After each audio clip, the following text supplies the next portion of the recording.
So welcome everyone. Before we get started with the program today, I have a couple of quick announcements to make. I'm Peter Glazer. I'm a professor in the Department of Theater, Dance, and Performance Studies, and I'm co-teaching this class with Stan Lai. And every Thursday, we meet Tuesdays and Thursdays as a class, 70 students from UC Berkeley.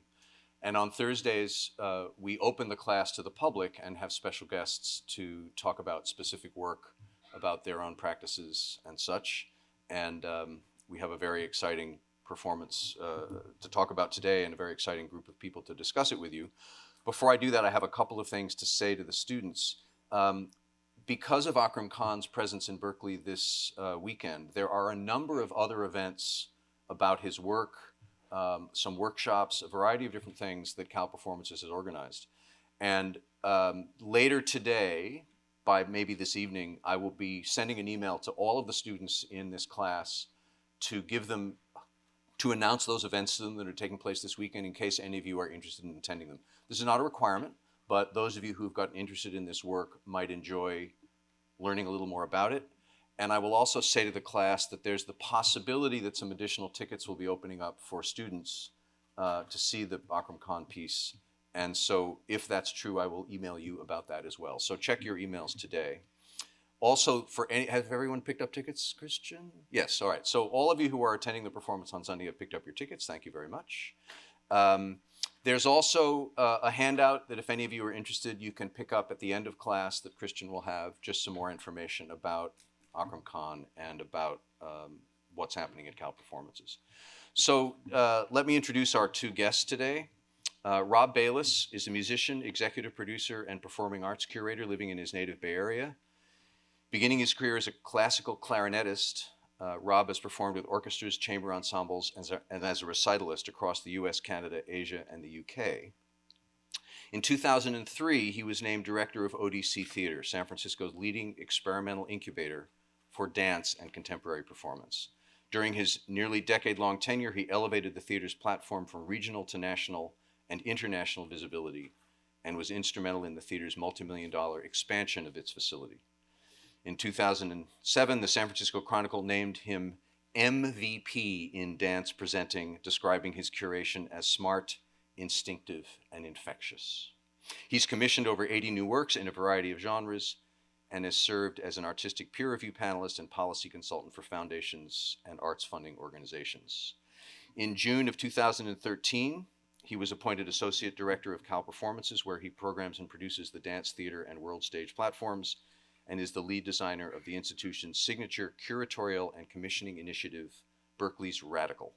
In 2018, he was appointed Interim Artistic Director, curating Cal Performances 2019-2020 season.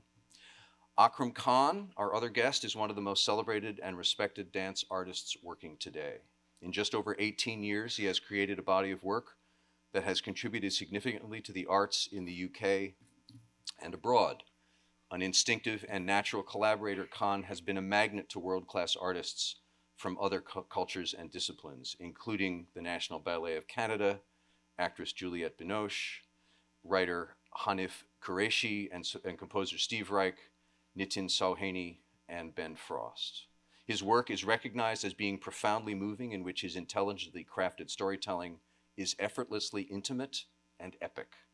Described by the Financial Times of London as an artist, quote, who speaks tremendously of tremendous things, a highlight of his career was the creation of a section of the London 2012 Olympic Games opening ceremony, which the students in the class have seen on video, that was received with unanimous acclaim.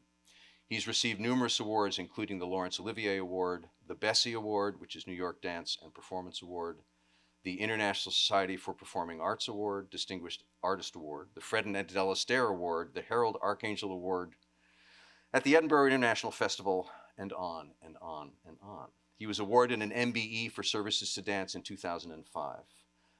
We are thrilled to have him here today. XENOS, performing at Cal Performances this weekend, marks his final tour as a dancer. Please welcome Rob Bailis and Akram Khan.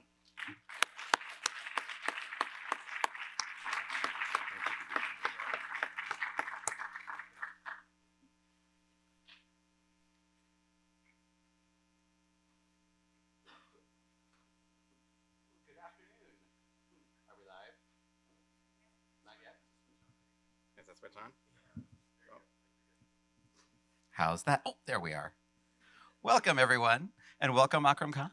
Thank you. Thanks for having us. So there's so much to talk about today, but I wonder if we could just dive right in by starting off with the genesis of your dance career and starting off as a young person in kathak.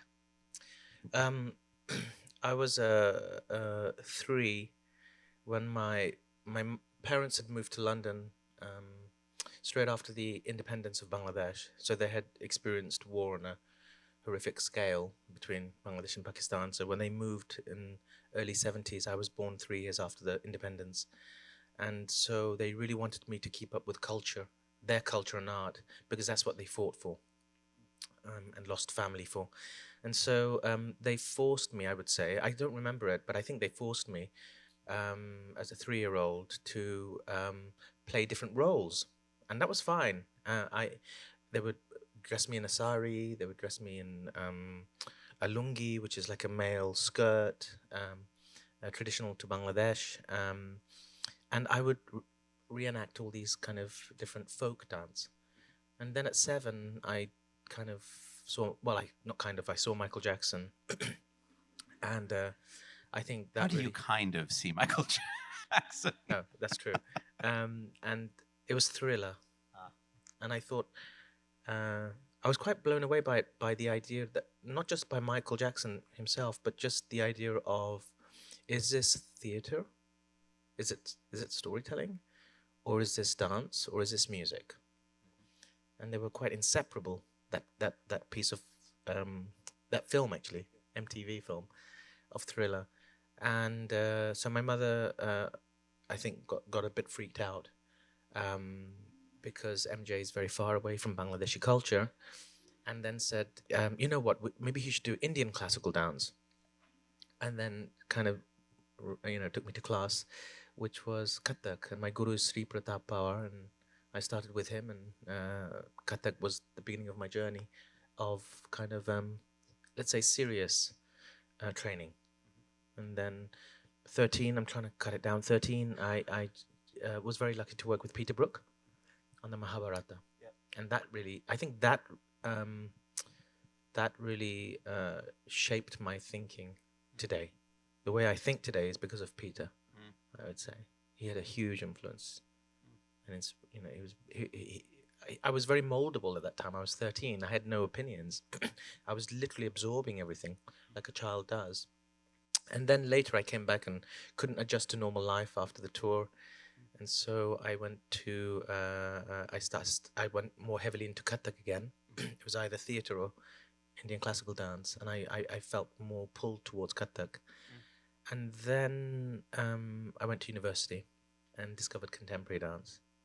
For the first time, I had never ever heard of contemporary dance. And with Farooq Chaudhry, who's my producer of the company, we formed a company in 2000 after that. So.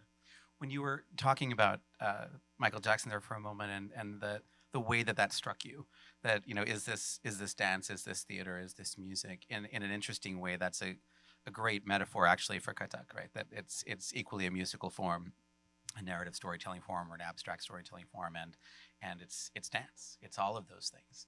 And I wonder if you might talk a little bit about the way the practice of those elements coming together in that form, if you feel that that's actually permeated how you've gone about becoming the creative artist that you've become, and if they've remained those essential draws to how you make. Yeah, absolutely. I think it's, I would say that I see things through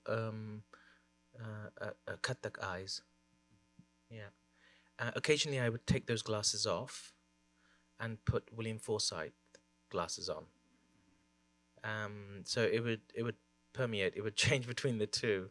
And I say William Forsythe because he had a huge, watching him and his work, and then he became a mentor to me. I think somebody connected me with William Forsythe. They knew him, and they knew I was just coming out from the block.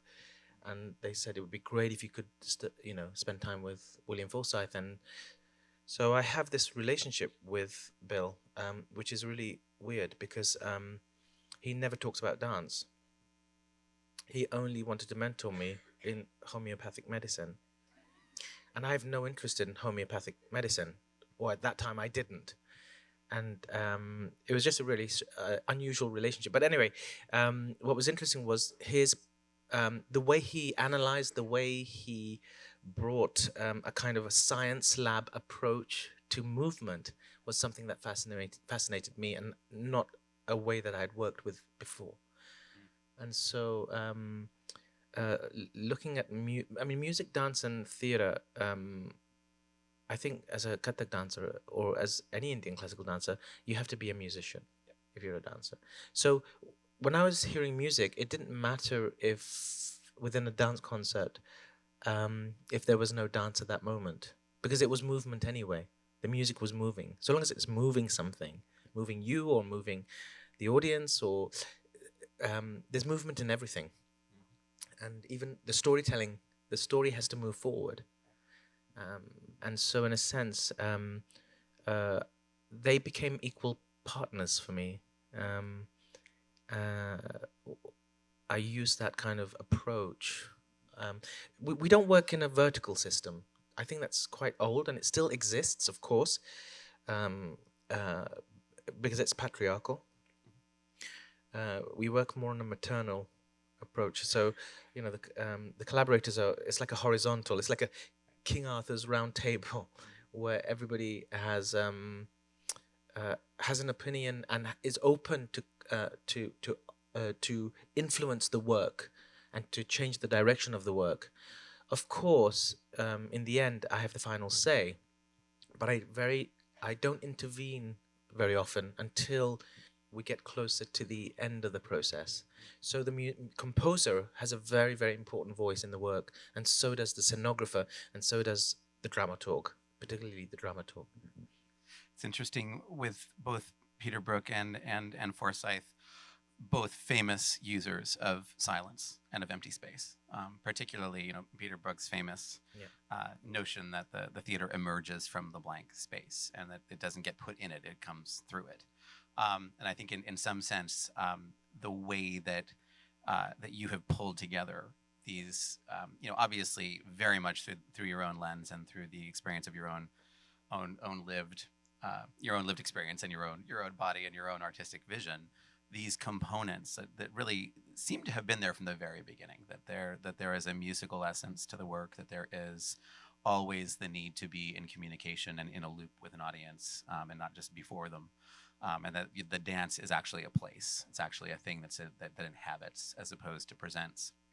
These things really seem to be driving the conversation for you, and really as a consistent line through all of the work. I think my mother had a huge influence in the way I thought, because my grandfather, my mother's father, was a genius mathematician. He was 2 times gold medalist of India in mathematics. And so when my mother was born, the entire Bangladeshi community thought, oh, it's a woman. Nah, she's not good at maths. And my mother, being the feminist that she is, and strong, powerful woman that she is, she said, well, fuck you. I'm not going to even do maths because I don't want to prove to you if I'm good or not. I'm not even going to go in that direction because I have nothing to prove to you. And she went into literature. And so she became super, she absorbed herself in Greek mythology, Hindu mythology, Judaism, Islam, Christianity. All these myths she just researched and studied for her own, I think in a sense to rebel against the community, but then she fell in love with the subject itself, literature. So when I was born, we grew up in South London, and there was really this entire Bangladeshi community in South London that believed that I was God of maths. And it's really difficult because you don't understand why people are treating you in such a sacred way, but after a while you just take it as norm that yes, I must be God of maths. And so when just simple things like it really affects, especially when you're a child, it really affects you in some way. So when we're having a party and there's the table, no kid can start with the food unless I have taken first. And the aunties would say, no, him first, the God of maths. And so we would what was interesting was when it came to A level, I did my A level maths and I failed, and I got a U. Now, in I don't know if you got the same system here. You got A, B, C. Grades are A, B, C, D, E, F, I think, and then U is unclassifiable. It's that bad. It's not even what. So I got a U, and I was so shocked. Like I said to Ma, I think the people who marked it must have got it wrong. So I'll do it again. So I got a U again, and the third time I got a U, I went to my mum and said, I think the community's got it wrong. I don't think I'm good at maths, and I went into dance to study dance at university because I was going to study maths. I think by default, what was interesting was because I believed I was so good at maths, I became infatuated with patterns and rhythms and mathematics on a more spiritual way. And so it's interesting, by living a lie, my truth then came out, which actually I was quite good at patterns and geometry and structures. So that had a huge influence. So my mother, it all stems back from my mother, really. So again, that's connected to William Forsythe. Yep. Because of his scientific approach. Because the body for us in Indian classical dance, it's a spiritual body. It's a sacred body. And William Forsythe, Bill, really saw it as a tool to dissect, to open up. It was a scientific body. It was something to explore and experiment with. And so to have the tension between the two is determined a lot of my own research and my own work. Certainly the powerfully mathematical element of kathak. So we'll leave that one right there.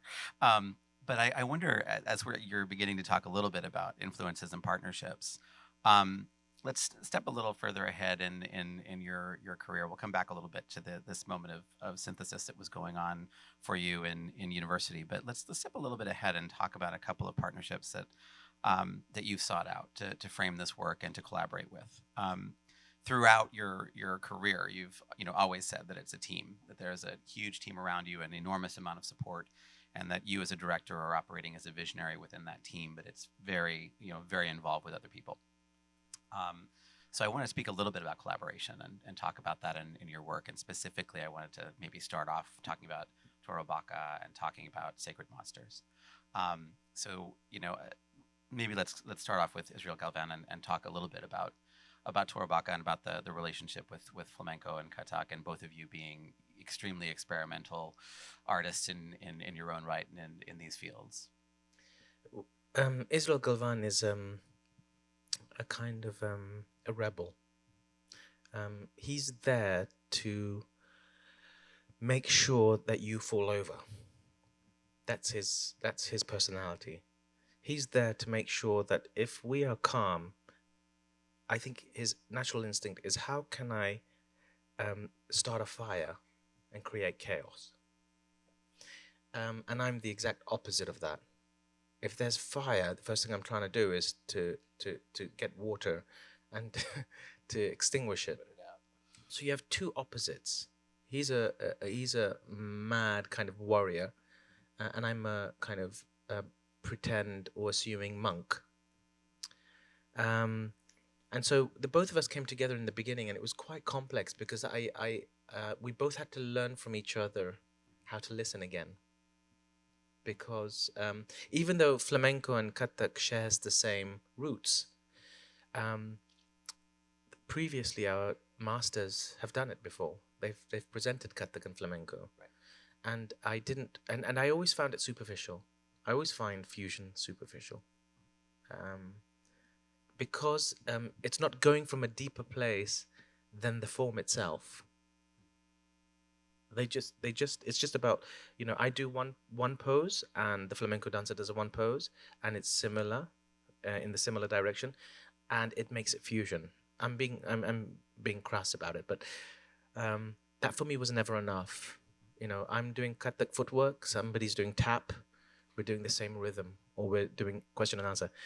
It does not interest me. um, there are fundamental questions I'm interested in of the human condition. What is the story, the deep story of a gypsy, flamenco artist? What is the deeper story of me training in kathak? Or so I was always interested in the person. And so working with him was fascinating because every time I tried to find some kind of balance, he would tip it over. And I realized that actually he lives on the edge of the unknown. And I create an illusion of the edge, but live in a very controlled situation like XENOS. Yep. XENOS is everything is meticulously planned and thought out. Once you're on stage, you're not in control. But still, the surrounding, your nature, everybody who's working towards that piece, whether it's the lighting or the people who are throwing earth over, or the prop and the people, the technicians pulling the ropes, everything is calculated. And then, because I'm the author and the only performer, I can manipulate it. I can change it if I want. But I know that even if I change it, I know that my technicians I'm going to arrive at a place where it's always going to be consistent, where the technician has put the prop that I need for the next scene. Whereas with Israel, he's so courageous that he could walk into a performance with no baggage, not knowing what he's going to do. Very Peter Brook. Yeah. And with me, I would walk in with something in my head prepared, like, okay, now I'm going to do this composition and that composition.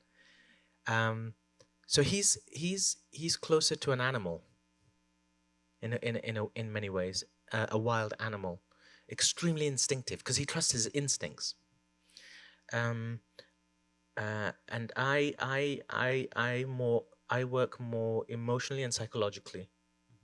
And so I do a lot more preparation in a different way to him. So I learned a lot from him, actually, because it allowed me to trust the more instinctual part of being a dancer. And one of the things it was interesting because we couldn't come to an agreement of what is going to be the deep narrative of the show. So we compromised and said, okay, you know what, in a good way. And we said, we'll do a concert. So it'll be, I do a number, you do a number, and then we do something together. And we will play with the idea of absurdity. Because when we came together and people heard about it, they were like, oh my God, there's this young master of kathak and there's a young master of flamenco. And so we looked at it like this. If David Lynch was a kathak dancer and Stanley Kubrick was a flamenco dancer, what would they create together? And so we thought, well, let's play on the absurdity of that. So we came on, this was our first preview. So we came on and we stand on stage and it's silence and the audience there. And then I'd say, Master, you begin. And he would say, no, you're the bigger master, you begin. And then I said, no, you are the biggest master, you begin. And this went on for about 8 minutes. You didn't resurrect God of Maths? No. But 8 minutes of doing this was the absurdity of people's expectation we were playing on. In the end, we watched the video and we said, no, we're going to cut that. That's just entertaining ourselves. Nobody else got it. People were about to walk out. So for me, working with him was interesting because if he was very similar to me, I don't think I would have learnt much. I like to work with collaborators who think very differently to me, which brings its own challenges because you're creating a baby together, really. And if you're going to create a baby together, you do want to get on with the person you're creating the baby with. And, there are, of course, divorce does happen after the baby is born. it was very tough working with Juliette Binoche. That was a really tough project, but I learned so much from it. It was probably my most important collaboration, because it was the toughest, because we had very different views. I'm not saying I was right or she was right, or I was wrong or she was. It was really about, we had different expectations. And so when I go into a project now, as we do more and more duets or collaborations, I try to understand where that person is and what they want to achieve from this collaboration. Right. And not just completely fall in love with each other's project. The idea of working together, that's not enough. We have to question, what is it that where do you want to go with this process? And that's a tougher question. Yeah. Can we talk a little bit about the work with Sylvie, Geum, and Sacred Monsters that came here? And you know, another duet, another thing that was of an extraordinary nature. Yeah, that was it was a beautiful experience working with Sylvie. She was she's an artist, so she has an opinion about, she cares about everything, even the lights, even the costume, even the dramaturgy, and she immerses herself in every aspect of the work. She's not a dancer. That's the difference between a dancer and an artist. A dancer is there that you work with to execute or to tell your story. But an artist is completely challenging all your decisions and choices. They're more 360. And so working with her was really fascinating, because she comes from a classical training, ballet. I come from classical Indian dance training. And so we shared this similarity. What's similar between both of us, in a sense, is that we shared this love for ritual, of rigor, of training. And power without control is nothing. You need control over that power. I wish the politicians understood that. That's another story. But control only comes when you submit to a discipline. And that's what we shared. But at the same time, we had a similar kind of history where, you know, she was kind of not thrown out, but she was a little bit pushed away from the classical when she wanted to explore contemporary or more modern, with working with contemporary choreographers or modern choreographers. And then the classical was kind of went, oh, well, you're not a classical dancer anymore. And the same thing happened to me, where, you know, once I shaved my hair, that was it. You don't represent kathak anymore. Because, you know, as a kathak dancer, my gurus and the previous generation all had curly hair or long hair, and you're not resembling anything like Krishna. So I wanted to talk about those stories on stage. Hers was Sally from Charlie Brown. She was fascinated by Sally, and I was fascinated by Krishna. Partly because I didn't have hair. So this sense of trying to attain the image of Krishna, and then I realized it's not about the hair. Krishna is much, much more than that. And do you stop being an artist of a particular form because your appearance changed? Because you don't. So that's culturally connected. And I think it was Peter Brook. Again, I go back to Peter Brook, because Peter Brook did the Mahabharata in a way that I don't think Indian art directors would have done it, because Peter Brook saw it differently, because he comes from a very different culture. And he was interested in the essence of the narrative, not about the codification. Right.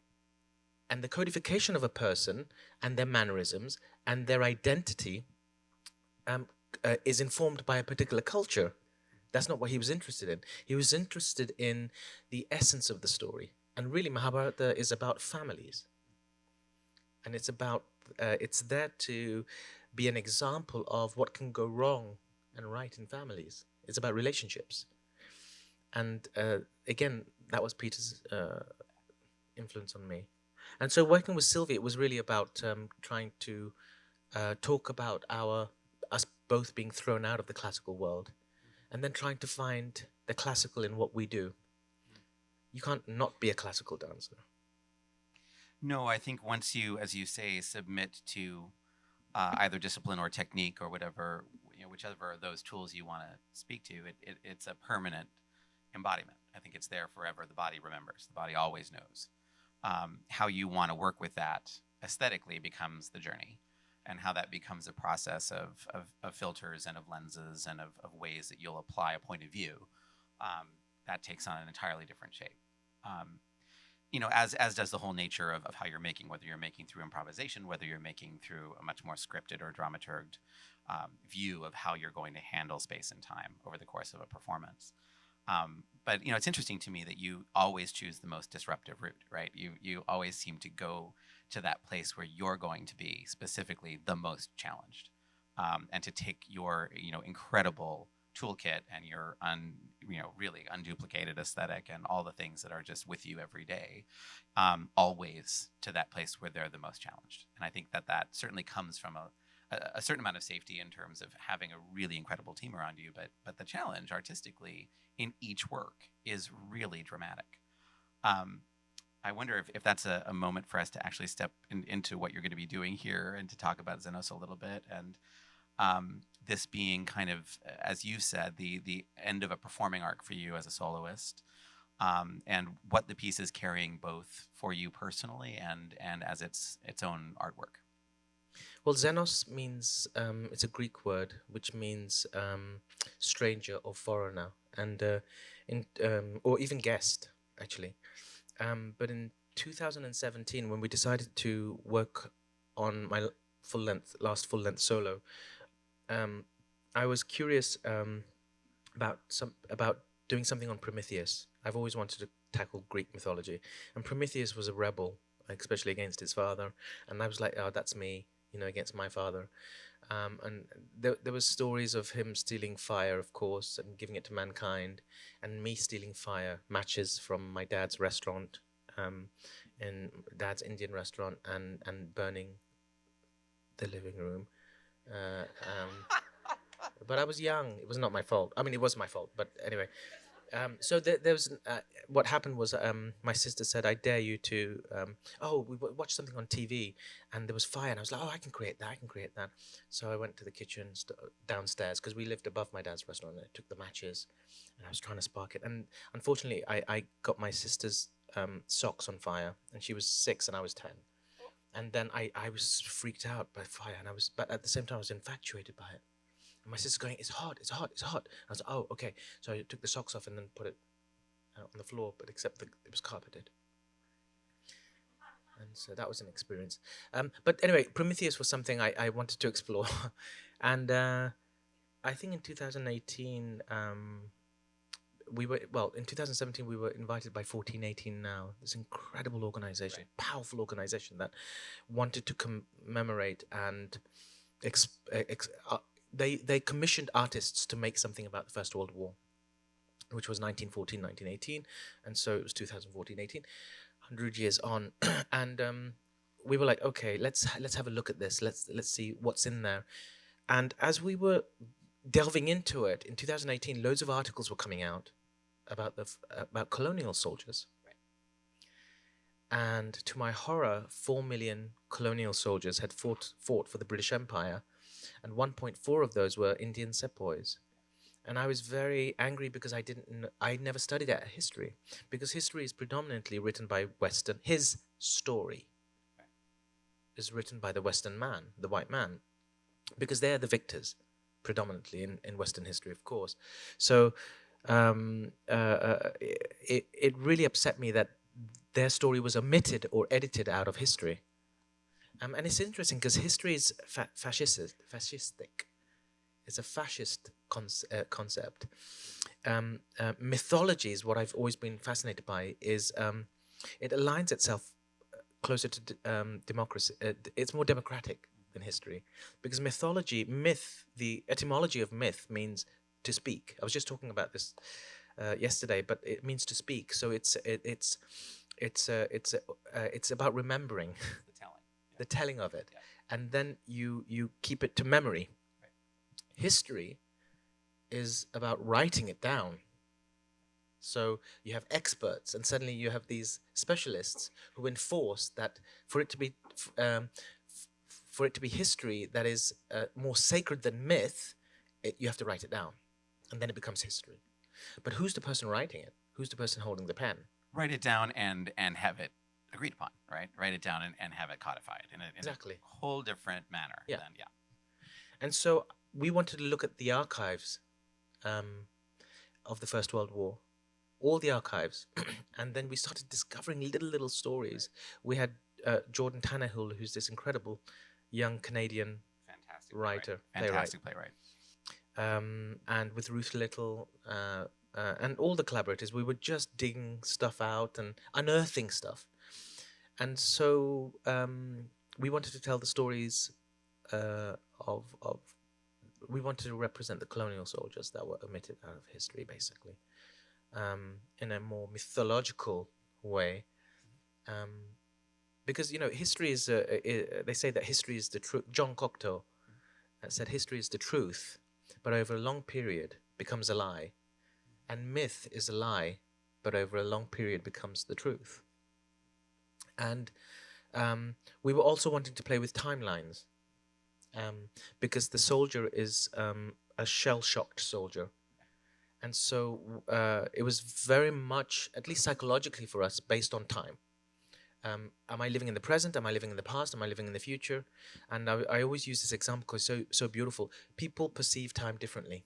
Different cultures perceive time differently. Children perceive time differently to adults.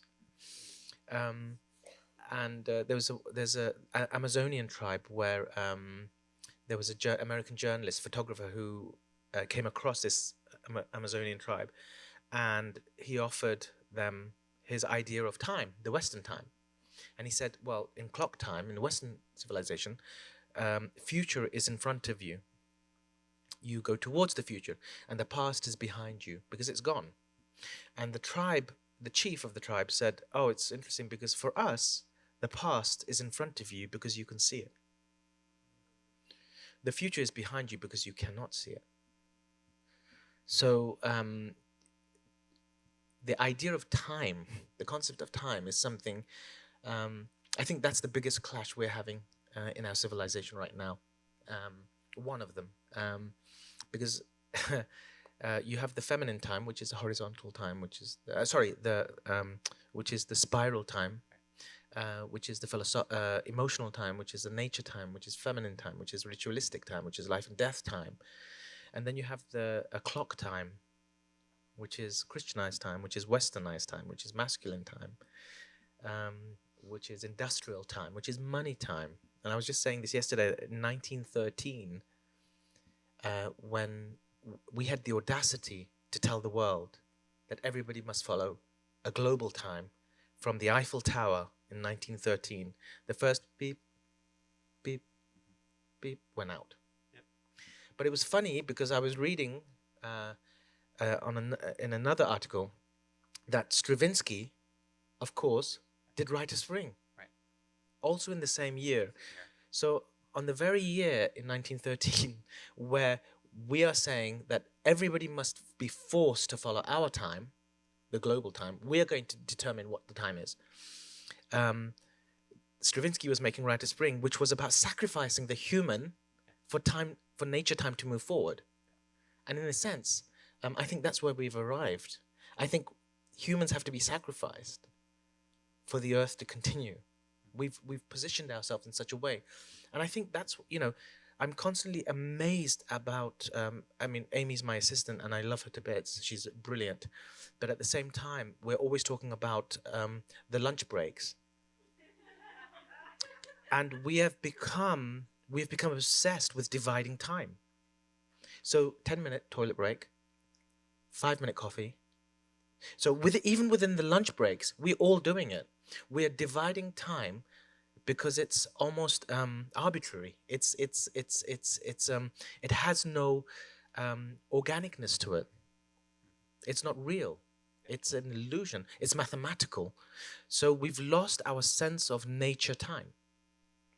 And so I'm always struggling with this kind of dealing with this kind of system of clock time, which is controlling my life. But at the same time, when I see my children, they're in eternal time. You know, our ego apparently lasts, no, our sense of the present lasts 3 seconds. So we think in the present for about 3 seconds. That's the max. And our egos is, of course, associated with that, that present. But children don't see past and future yet. They don't see forward and back, especially small children. So when I say to my children, I'm going to the airport, I'll be back, 2 weeks later, they don't know if that's a day or it just feels forever for them. Then I'm away. So their perception of time is different. They're the ocean time. They're closer to ocean time, which is the old time, which is the eternal time. And so in a sense, a lot of my work is becoming about time, even particularly starting with, I mean, not starting with XENOS. All my work has always been about time, to some degree or not. I think the elimination of time is, you know, it's a profoundly musical idea. You know, it's sort of, this is what rhythm is. It's an organization of space. It's not a declaration of it. So there are ways in which, you know, if you're thinking about a form that's driven by music or driven by, you know, rhythmic occurrence or organizations of sound in time, in a sense, it's also taking away the power of that progress and owning it for a completely different expressive purpose. So that opens the window of the imagination, opens the window of possibility to creation. I mean, you're right there in your own creation myth when you talk about the essence of rhythm. That's it. And I think that that's, you know, certainly to me, that's one of the great draws to watching dance, is that you get to see the embodiment of all of that. And, you know, for me coming to with this as a classical musician, or at least that was my entry point, you know, that was certainly a huge effect on me in watching dance initially, is that, you know, I had a way in because I had a deep understanding of rhythm. Not that bodies were literally moving in time, but that the understanding of what it is to relate at an aesthetic level to the manipulation of space is something that we get. And I think as we're all viewers, that's the invitation to each of you, that when you're looking at something, you're not responsible for understanding it. You're not. You're just there to actually experience it. And whatever windows open in you are actually opening. That's it. That's what's going on for you. You know, the artist doesn't own that. The stage doesn't own it. The producer doesn't own it. You do.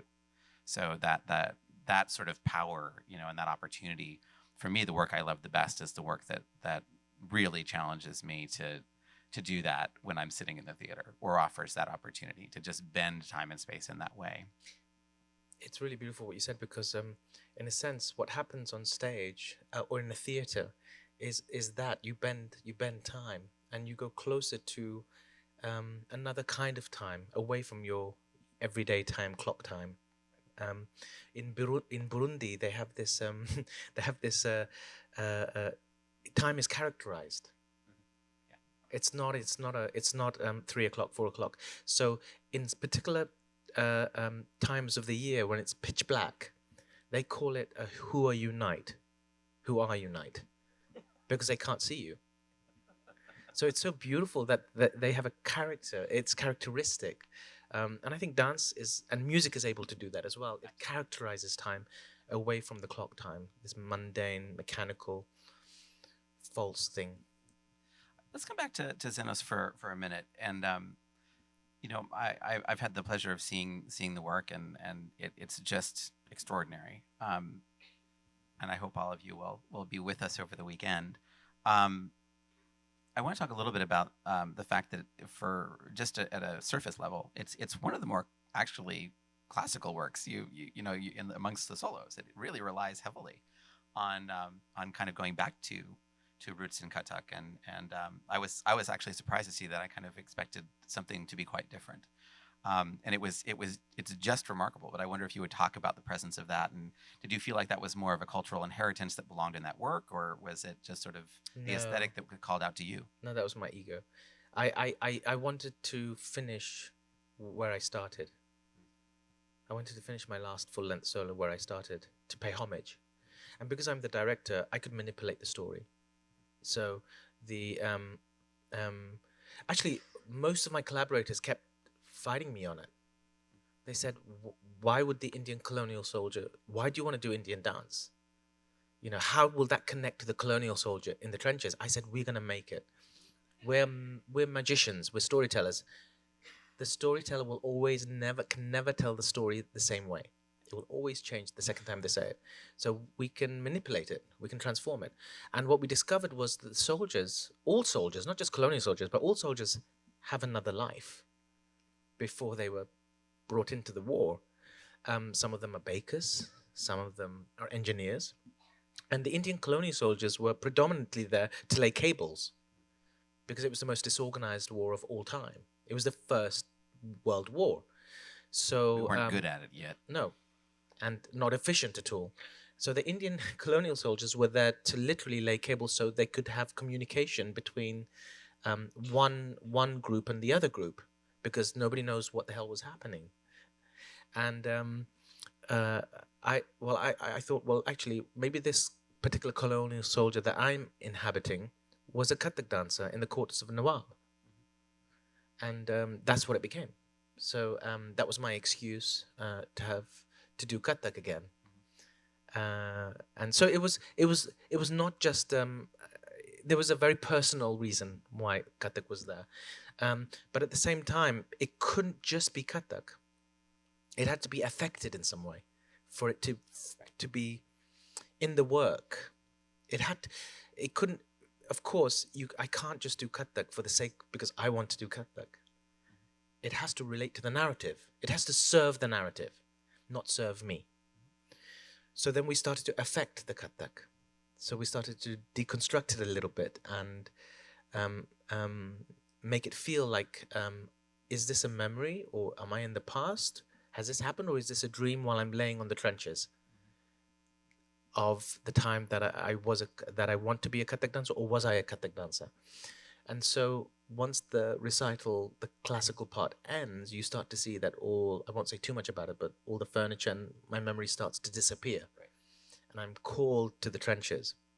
So we had to really invest a lot in transforming the kathak, or the intention of every movement, that it was suspicious. Every kathak movement I did was suspicious, because I'm not sure if I'm living it in the present, or if it's happened, or if I'm dead now. Am I dreaming about, is this a spiritual dream in the afterlife? So I had to create that doubt, because as a kathak dancer, you're not as cocky as or macho as flamenco dancers. Kathak has still the humility. Here's you Maharaj. Yeah. Might be. Yeah. But it's interesting because that's coming back to Israel Galvan. Right.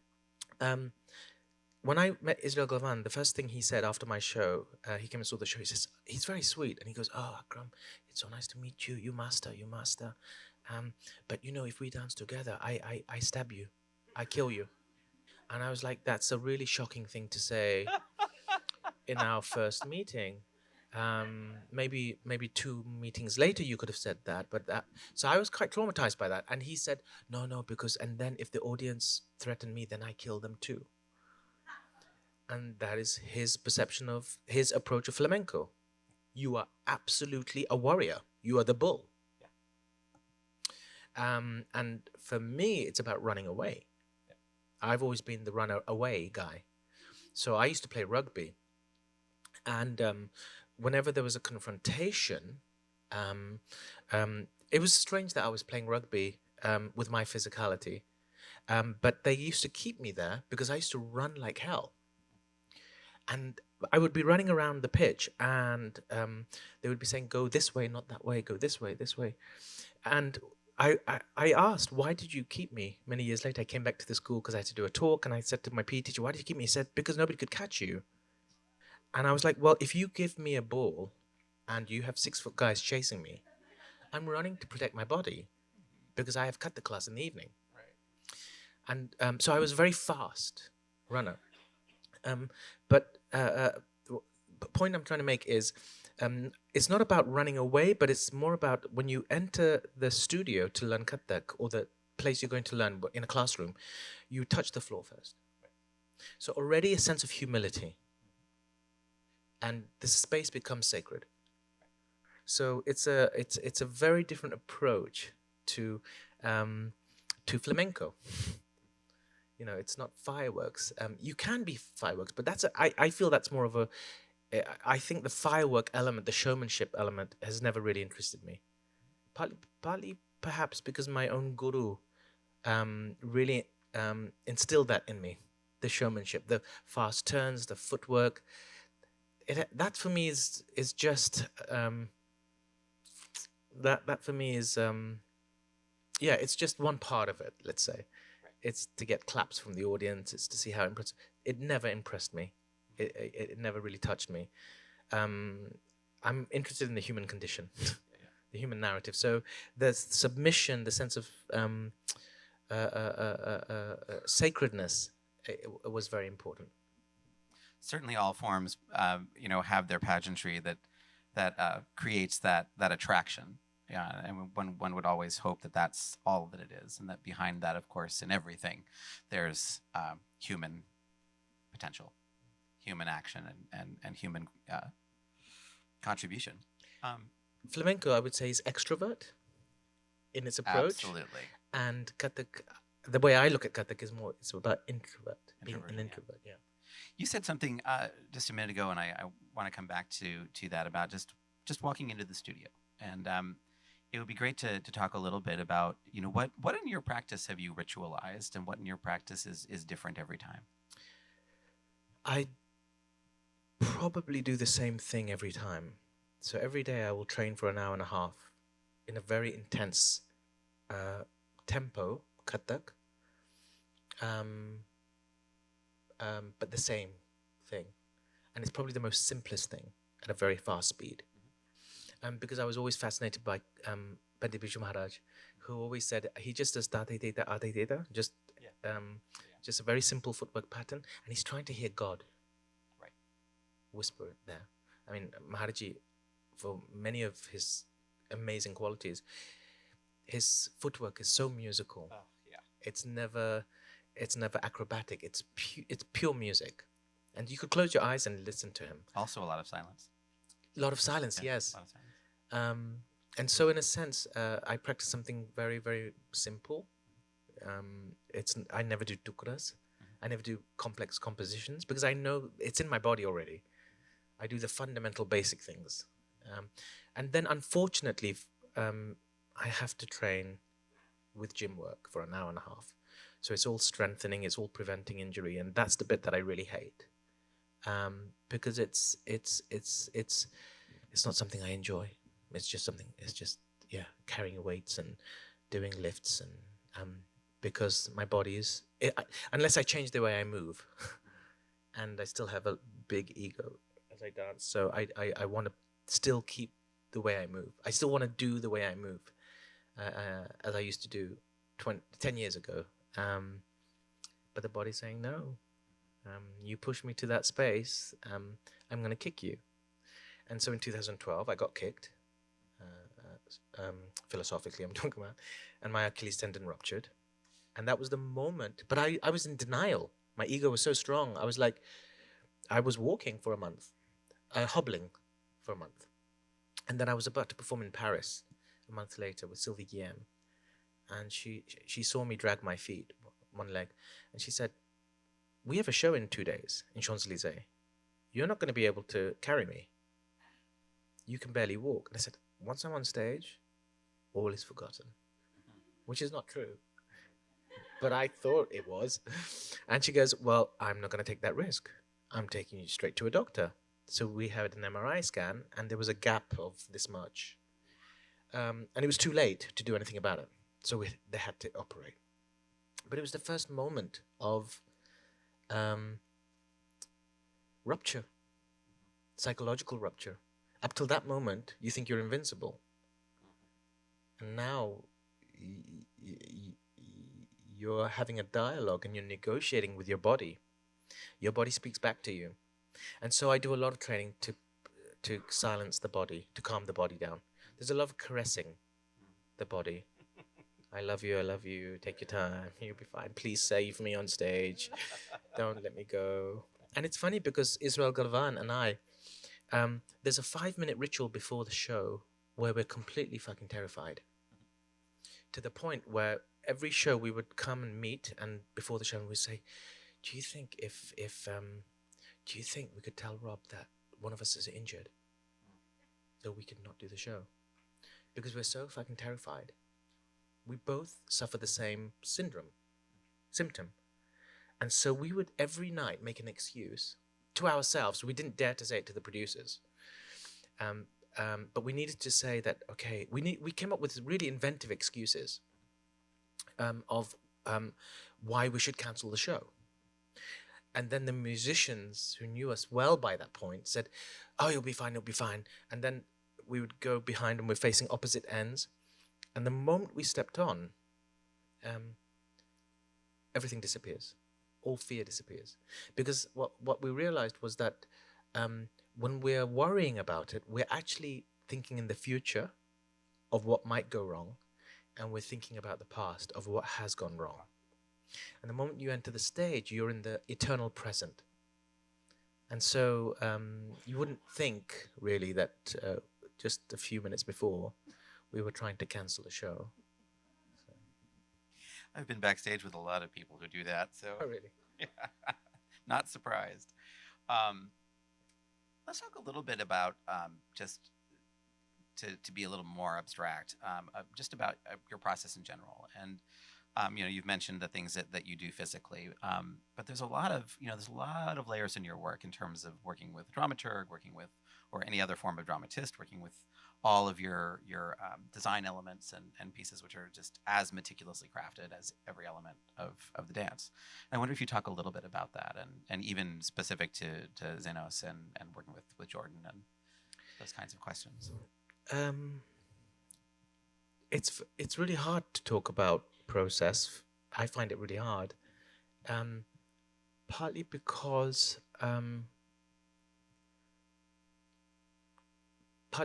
I don't know. I can try to talk about it.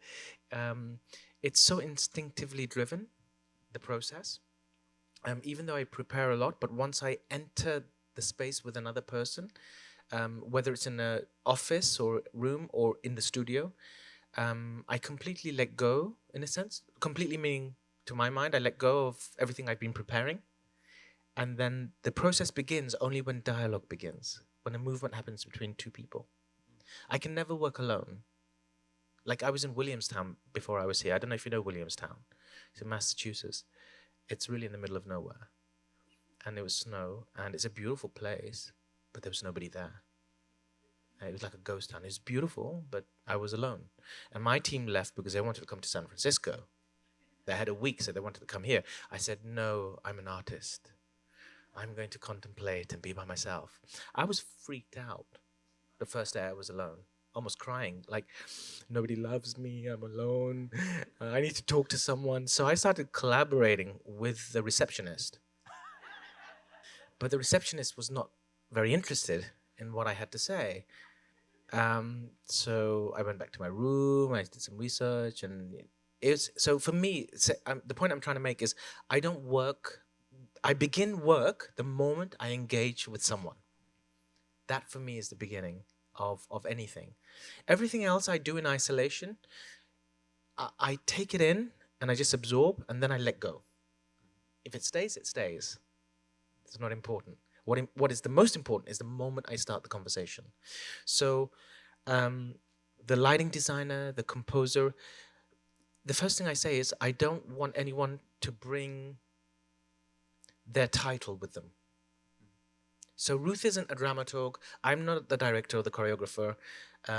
Michael Hulse is not the lighting designer. Mirella Weingarten is not the scenographer. Jordan Tannell, which means the walls are erased. You don't have to wait to talk your turn. Wait for your turn to talk when it's only about lighting if you're a lighting designer. You can say what you need to say if you instinctively, you're a creator. So tell me, if you have an opinion about the composition, tell me about the composition, even if you're a lighting designer. So I speak, so suddenly you have this kind of traffic of everybody talking about all the elements. So you don't treat dance special or lighting special. It's whatever serves the narrative. So, if I can't dance it, that part of the story, and actually the lighting is saying it better, then the lighting is the body telling the story. However, I do choose people who are much better than me. That is a rule. So I work with people who are far more, who I feel I can learn from. So the collaborators aren't people that that I'm teaching. Right. Usually I'm learning from them. And so there is this kind of wall-less place, a roaming ground. And from there we collect information, collect ideas, thoughts, to the point where nobody can claim, Mirella Weingarten, the scenographer, cannot claim she did the set. Just as I cannot claim that I did the choreography. We say it officially, but it's a really, really different way of working. And I love this. This is my way of working. I just completely love it. So in the end, like for example, Until the Lions is a piece that I made. And Ruth Little, Tim Yip is a scenographer. So he's a wonderful scenographer who won the Oscar for Crouching Tiger, Hidden Dragon. He did the scenography for that. And so there was this huge bark of a tree in Until the Lions. Tim can't claim for that. He can't claim it. Even though he's the title, it was Ruth. So, but yes, Tim is responsible for guiding it to that vision. Right. But Tim said something that then Ruth went, what about bark of a tree? What if that's the stage? And so that became the stage. And Tim said, that's it. But it couldn't have happened without Tim, and it couldn't have happened without Ruth. It couldn't have happened without me. It's really, through dialogue, we arrive in a place where you forget who was the origin of that seed. And is that dialogue, is it being done as table work? Is it being done literally in the studio as you're building the dance? The dialogue continues all the way through. But the first year is collecting. So it's the conception. It's about collecting, gathering collaborators. And then the second half of it is really about, I plant a seed, a formless hunch that Peter Brook would call it, which is a smell or a color or an image or an idea. And that seed would then be nourished by the collaborators collecting poems, images, stories, anything really that relates to that one seed, even if it's at a huge tangent. Then the second year would be going into a studio for about 6 weeks, usually. And 6 weeks would be research. So it's playtime. And that's expensive to call it playtime. But we invest a lot in that playtime. So we stick up all the stuff on the walls, usually, in that playtime. All the things that we've collected over that 6 months or a year before. And then we just go, okay, why don't we start with this? This looks interesting. Or one of the dancers might say, oh, let's start with this. And we play with no commitment. And the more absurd it is, the better. Because I'm interested in the child body and the child mind. Because we are educated out of creativity as we get older. That is the education system. It is to educate us out of creativity, out of individuality. It's to conform us to society. And so I try to return back to the child body. And so anything is possible in those 6 weeks. It doesn't mean it's all going to go on stage, but that's not the point. It's just literally to see what would happen by accident if a magical thing happened. Something that we would not have thought of if I felt that, okay, no, we have to make a piece. That's why I free that 6 weeks, I call it just playtime. And then we spend 2-3 months in creation, working towards something that's going to go on stage. So really, it's almost a 2-year process for you. 3, actually, yeah. I've just narrowed it down to 2 years, but collecting the collaborators is a huge dialogue, a dialogue that happens over a whole year before we get into it, because it's the people you work with, you're going to be spending a very intimate amount of time. You're going to be talking about your baby that you're going to make together. So you have to get it. You have to know that that's the person you want to work with, and you have to feel that they have the same commitment. I do work with collaborators. I'm very, very grateful because I work with collaborators who immerse themselves. So they shut off from the rest of the world. And these days, it's really difficult to do that. When you're famous, and if you want to work with a big name, they give you a certain amount of time and say, well, look, I can give you 2 weeks. Even I do that when people commission me. But then when people work with me, I have double standards. I'm like, no. You're either in it all the time. I don't know why I'm doing an Indian accent, but anyway, you're either in it all the time, or yeah, or we're not doing it. It doesn't matter how famous you are. This is a big week for you in the U.S., not just for XENOS, but also this wonderful commission of yours from the English National Ballet. Your wonderful Giselle is being performed in Chicago. Just an incredibly massive work and a massive undertaking. And it's kind of a funny thing when you think about English National Ballet, Akram Khan and Giselle. It's all of these things are so far apart from each other in certain respects. I wonder if you would talk just a little bit about the making of that piece and how that side of your process works, and then we'll open up for some questions. Well, Giselle was it was a bit weird because I was in Japan and an artistic director contacted me from a ballet company. I won't say which one. And they asked if I would consider making Giselle. And I said, oh, Giselle, that's a ballet piece. It's one of the most romantic ballets. I'll do some studying. I'll study it. Within the same... I was still in Japan, and then another phone call came from another artistic director of another ballet company who said, would you do Giselle? I'm like, what is this thing about Giselle? I've never been asked to do a ballet piece, let alone twice Giselle. The third time it happened, I started to get suspicious. So it was 3 artistic directors within the same month asking for me to do Giselle. And I said, fuck it, I've got to see this Giselle. What is it that what they think I look like Giselle? I don't know what it is. So maybe you run like Giselle. yeah, maybe. The 4th time, it was Tamara. And she was the last one of the 4 in terms of the timeline. And she said, I'd love you to do Giselle. And I said, well, I'm definitely going to see it. And I remember having a guess after seeing it why they might have asked me. And so I went back to Tamara and I went back to two artistic directors, Tamara and another one. And I said, why do you think that I would be... He and she said for the second half. Both Tamara and this guy said for the second half. And I said, what is it about the second half? Is it the spiritual? And they said, yeah. Because your work, all your work is about life and death and about time and about the spiritual. It's the spiritual side. And they knew that I was a huge fan of Rumi all my life, really. So they thought I could perhaps maybe add something to the second half to use that as a starting point. And so that's how I came across doing Giselle. And it was... I saw the original classical version. And, doing Giselle in England, if you're going to tamper with something, being brown skin, Giselle is the English romantic, the most sacred ballet out of all the ballets, especially in England. So there's this patronage that comes with it, to the point where the critics come to me and say, I remember the critics who've known me for years, they're just like, why are you doing Giselle? And I'm like, because I was asked to.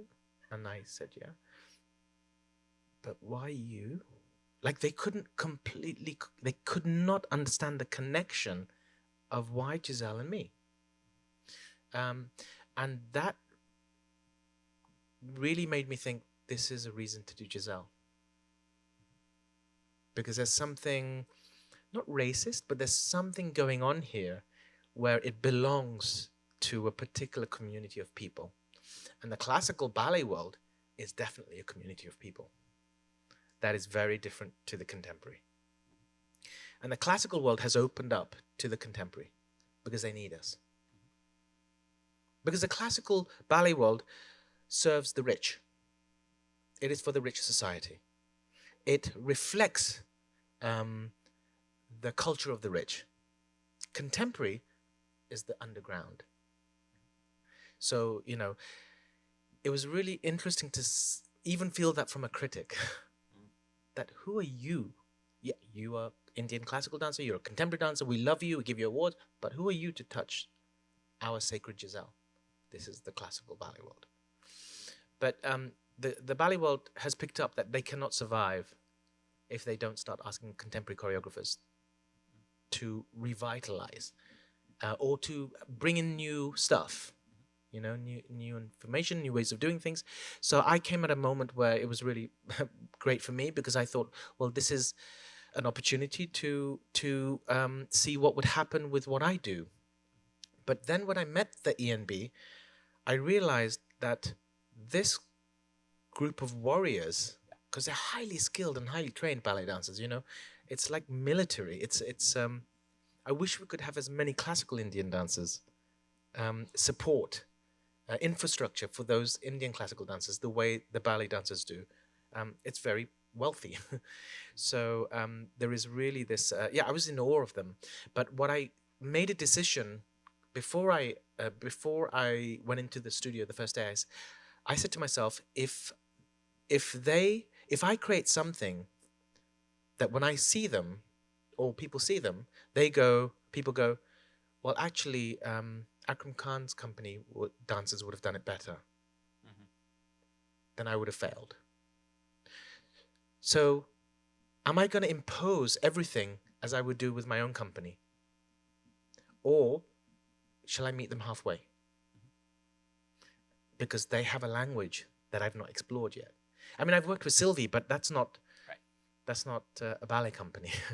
She's a very specific special artist. So I said to the dancers, okay, let's meet halfway. But I made a bit of controversy in the beginning, because the first day we were in the studio, there was a lot of people, so it was quite intimidating. There was not just the 65 dancers, there was, you know, the max we go with contemporary is what, 10, 12, 16? You know, you have around 50 to 60 dancers. You had the entire staff of the ENB, which was about 70 or 80 people. Then you had some of the orchestra people. So it was a very stuffy room. You know, there was a few hundred people there. And the first thing I said was, okay, so there's no hierarchy. Everyone's a Giselle. And in the ballet world, there is a real vertical, patriarchal system. There can be only one.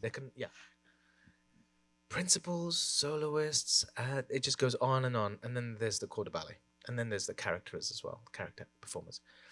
And I just tilted it this way on the opening night, first day of rehearsal. And I said, everyone is a Giselle.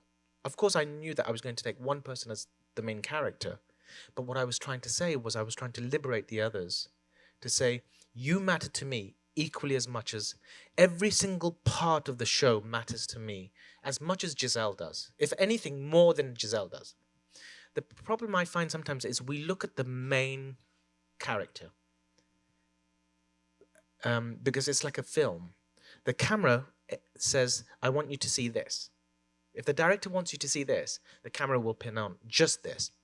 What I'm always interested in is everything around that. So whenever I see the main character, I never watch the main character. My mother always says to me, because we used to watch Bollywood films when we were growing up. My mother used to work in Decca Records. So there used to be records in those days and LPs. And so she used to steal, I think. But she doesn't say steal. She says they gave it to me. But I'm not sure that's true. But they used to give her these records that she used to come home with from work that were scratched, that were not properly made.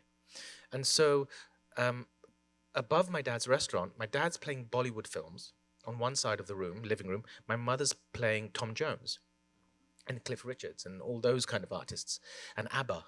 Wow, ABBA. And so you had this clash between Bollywood and ABBA. That was really fascinating. But my mother and I used to watch Bollywood films as well. Sometimes we would give in to my father and we would watch Bollywood films, but we would turn the voice off because we've seen the same video so many times. So we would start lip-sync. We would start adding the voiceover and changing the story.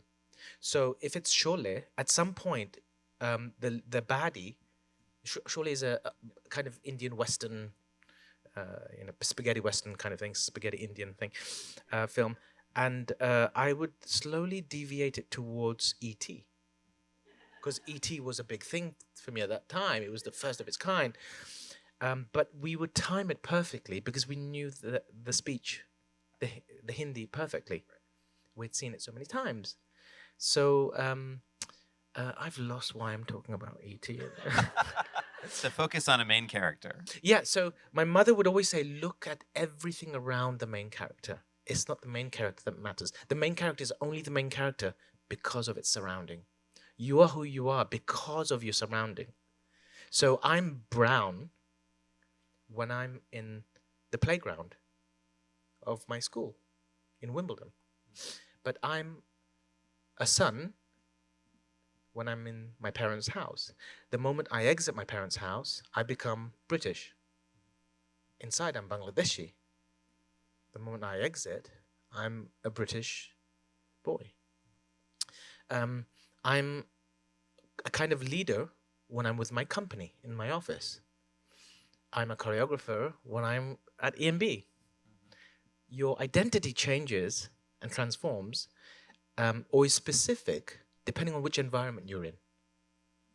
So for me, she was always telling me, look at everything else around the main character because that's what makes the main character who they are. And so I've always, that approach, that way of thinking is what I kind of announced to the ENB staff and the people. And of course there was kind of this, the principals were like, oh my God. I mean, they didn't say it like that, but I don't know why I'm doing that. But they were really kind of flustered. There was a lot of, anger and worry, but there was the EMB is such an amazing. The Mara has really created a wonderful environment, and I was really surprised. I love working with ENB because they were like, oh my God, but let's do this. Let's do this. And they really they really trusted me. And that's really hard because, it's somebody who does something else. XENOS. I'm a XENOS to them.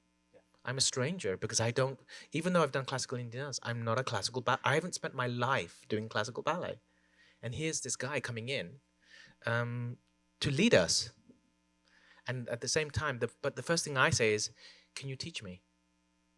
Because the moment I give them permission, the moment I say, can you teach me?